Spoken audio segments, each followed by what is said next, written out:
Hello বন্ধুরা, আসসালামু আলাইকুম। রুনা কিচেনে নতুন আরেকটা ভিডিও নিয়ে চলে এসেছি আপনাদের মাঝে।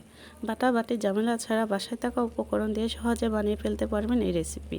আজ আমি আপনাদেরকে বানিয়ে দেখাবো লইট্টা শুটকি দিয়ে কচুরলতির চচ্চড়ি।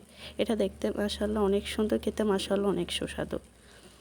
আর কথা না বাড়িয়ে মূল রেসিপিতে চলে যায়।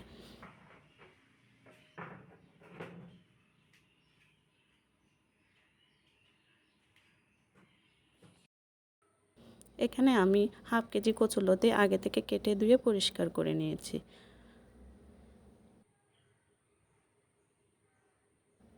আর নিয়ে নিয়েছি 25 গ্রাম পরিমাণ লইট্টা শুটকি। অন্য উপকরণগুলো রান্নার সময় বলে দিব। এখন চুলায় একটা কড়াই বসিয়ে তার মধ্যে শুটকিগুলো দিয়ে দিই। এই সময় চুলার আঁচ মিডিয়ামে থাকবে। শুটকিগুলো টেলে নেওয়ার চেষ্টা করবেন, তাহলে রান্না করলে আর শুটকিগুলো ভেঙে যাবে না। অনবরত নাড়াচাড়া করতে থাকবো।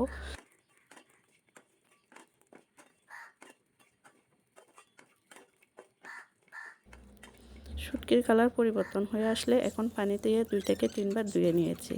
আমি মনে করি শুটকি যত ভালো পরিষ্কার করা হয় তত তার স্বাদ বাড়ে।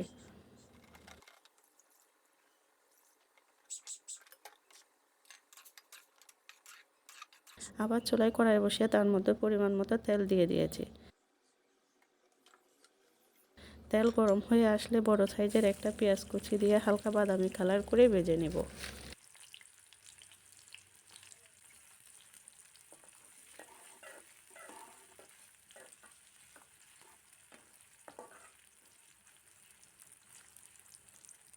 এখন 5 থেকে 6টা থেতো করা রসুন, 4টা কাঁচামরিচ দিয়ে একটু ভেজে নেব।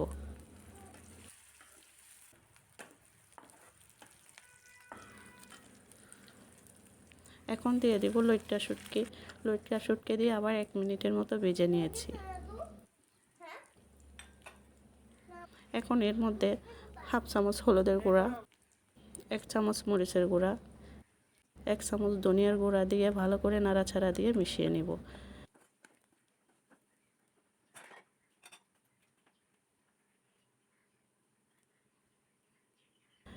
এখন সামান্য পরিমাণ পানি দিয়ে ভালো করে কষিয়ে নেব। তেল উপরে ভেসে আসা পর্যন্ত অপেক্ষা করব। আমি মনে করি যে কোনো তরকারির স্বাদ নির্ভর করে মশলা কষানির উপর।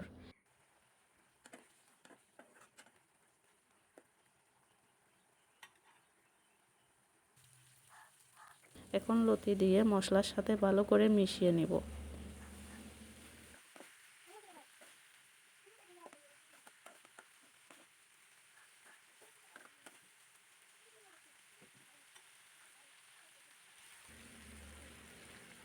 এর উপর টমেটো দিয়ে 3 মিনিটের জন্য ঢাকনা দিয়ে রেখে দিব।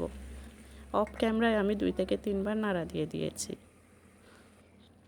ফিরে আসলাম 3 মিনিট পর। দেখেন লতি থেকে কতগুলো পানি উঠে এসেছে। এই পানিতে লতি সিদ্ধ হয়ে যাবে। পানি না উঠলে পরিমাণ মতো পানি দিয়ে সিদ্ধ করে নিতে পারবেন। এখন নাড়াচাড়া দিয়ে লতি সিদ্ধ হওয়া পর্যন্ত অপেক্ষা করব।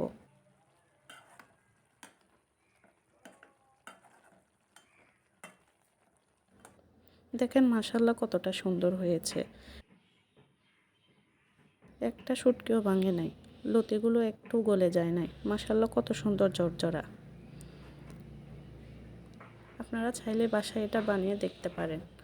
আমার এই রেসিপিটা যদি আপনাদের ভালো লেগে থাকে আমার চ্যানেলটিকে সাবস্ক্রাইব করবেন, বেশি বেশি লাইক করবেন, কমেন্ট করবেন, বন্ধুদের সাথে শেয়ার করবেন। পারলে আমাদের জন্য একটু দোয়া করবেন। আজ এই পর্যন্তই। সবাই ভালো থাকেন, সুস্থ থাকেন।